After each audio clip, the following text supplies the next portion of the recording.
Can you think of something then that you're seeing Catholics struggling to submit to with intellect and will? That's a good question. As far as the council goes, Sure.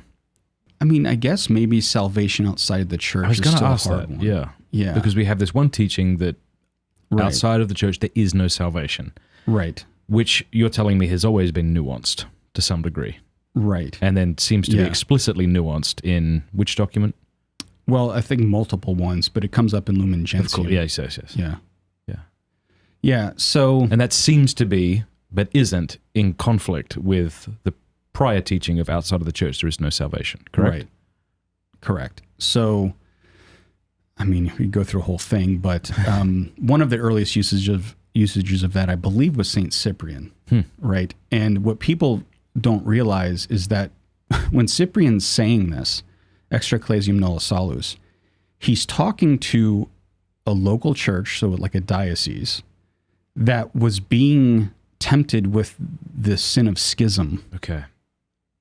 right? So they are considering breaking apart from the church and doing their own thing and following a non-approved bishop, right? To them, he is saying, outside of the church, there's no salvation. Mm-hmm.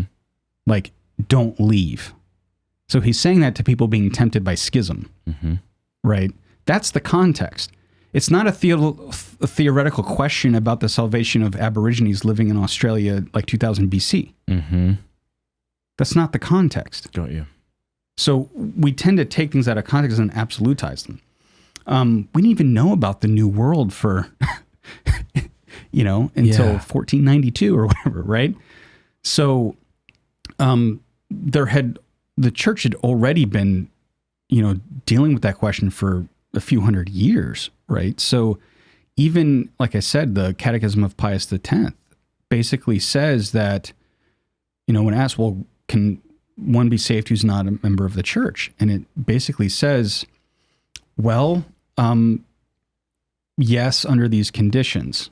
And it basically says as long as because faith is required for salvation, which, by the way, Vatican II explicitly says with faith, there has to be faith operative there somehow, so the virtue of faith, which is a divine gift, must be given and somehow received. And it basically says, in ways known to God alone. How this is happening, we don't know. But we know that God wills the salvation of all, right? So I'm just kind of contextualizing this. Yeah. We know then that every human being who ever existed has the possibility of going to heaven. Mm-hmm. We know that there are many people throughout history who had no way of even hearing the name Jesus Christ, let alone the Catholic Church in submission to the Roman Pontiff. So how do you balance? Well, then if we know that they could still be saved without even knowing about Jesus or the church, then God must have his ways, and we don't know exactly what they are. But God offers salvation to all. Somehow in the depths of their soul, they're either responding to that offer of grace or not. If they're striving to live a good life and following their conscience as best as they can, then God's not going to damn them. And the way that the Catechism of Pius X phrases it, he basically says, even though they're not joined to the church in her body, they are joined to her soul in that instance. That's basically what it says. And that has to do with, inculpable ignorance and all that and following your conscience. So that's basically all Vatican II was saying. It's that's possible.